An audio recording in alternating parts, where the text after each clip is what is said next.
Hello there, good evening. It's understood that police looking for a missing mother from Ayr want to talk to her as a potential witness to a murder. It follows the release of CCTV images of two men police are trying to trace and who they've warned the public not to approach. Willie Johnston reports. This is Farah Fadley, also known as Farah Gillespie, from Ayr. She dropped off her two children at a house in Irvine 9 days ago and hasn't been seen since. It's now emerged that police believe she may have information about the death of a man in Stevenston earlier this month. 52-year-old John Smith died from injuries sustained in a disturbance at a property in the town's Misknows. Yesterday, police released these images of two men they named as Alan Robertson, who's 26, and 30-year-old Craig Monroe.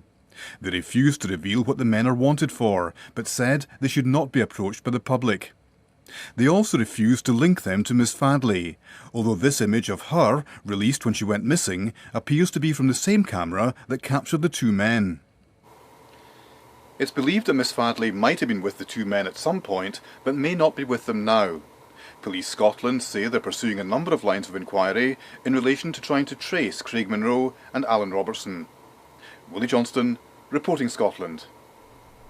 Nicola Sturgeon will be in London tomorrow for her first meeting with the Prime Minister and the other devolved administrations since the Brexit vote. The Scottish Government says a second independence referendum may be the only way to safeguard Scotland's interests. Hugh Williams has more. They've met in Edinburgh. Tomorrow the First Minister will be in Downing Street to tell Theresa May Scotland must be an equal partner in the UK's Brexit negotiations. Meanwhile, a former leader of the SNP is warning the party against going for a second Indy ref too soon.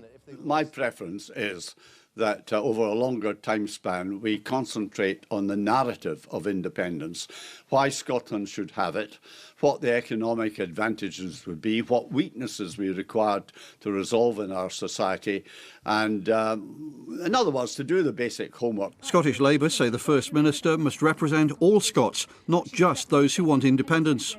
Scotland's already divided enough. We don't want to be divided again. And the idea that independence is going to bring any security to Scotland is just farcical in the current economic circumstances. In fact, it would be an act of economic vandalism, in my view, to pursue a second independence referendum at this stage. And as the Scottish Greens conference ends, they say they won't make support for a referendum conditional on the Scottish Government implementing green policies. The idea of Scotland becoming independent is absolutely a means to an end, a means of achieving the fairer Scotland that we would be more able to deliver with the powers of independence. It's not a bargaining chip. It's not a bargaining chip to be pushed across the table in exchange for separate issues, because I think that would be an entirely unethical way to do politics. The Prime Minister says she'll use tomorrow's meeting to set out a vision of how her cabinet will work with the Scottish Government. Hugh Williams, reporting Scotland. To football, and Celtic are through to the final of the League Cup after a 1-0 win over Rangers. From Hampden Park, here's our senior football reporter, Chris McLaughlin. Yes, a pulsating League Cup semi-final here at the National Stadium. Celtic the winners in the end. They dominated pretty much from the start. Now these can be nervy encounters. Just ask Matt Gilks in the Rangers goal, doing his best here to gift Tom Rogic the opening goal, but Rogic just couldn't convert. Eric Sviatchenko looked like he'd scored for Celtic, but the referee pulled it back for a foul. Rangers much improved from the 5-1 thumping at the hands of Celtic last month. Jason Holt with their best chance, but Celtic continued to turn the screw. Scott Sinclair with this free kick off the bar. In the end, it was a goal from a special player, a special goal from Moussa Dembele. With 5 minutes to go, and Celtic were the winners. Mark Warburton says the gap is closing between Rangers and Celtic, but it is Celtic who head in to the League Cup final. They'll play Aberdeen next month, who beat Morton yesterday.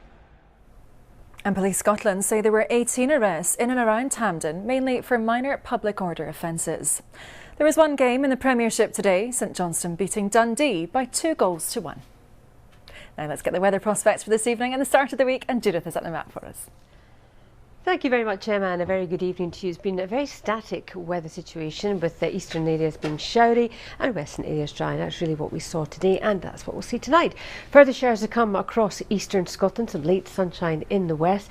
Now, overnight we'll see long clear spells across western Scotland, particularly up towards the northwest corner.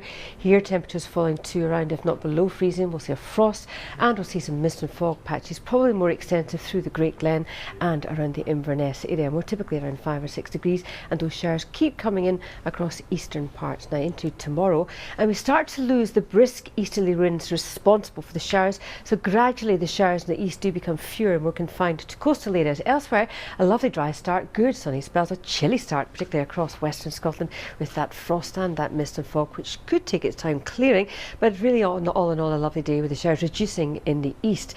Temperatures still feeling on the cool side with highs of around 9 Celsius, 11 perhaps in the southwest. That's your forecast. Thanks for that update, Judith. And that's all from Reporting Scotland. Our next update is just after the 10 o'clock news. I do hope you can join me for that. But until then, from everyone on the Late team here in Glasgow, enjoy the rest of your Sunday evening. Bye-bye for now.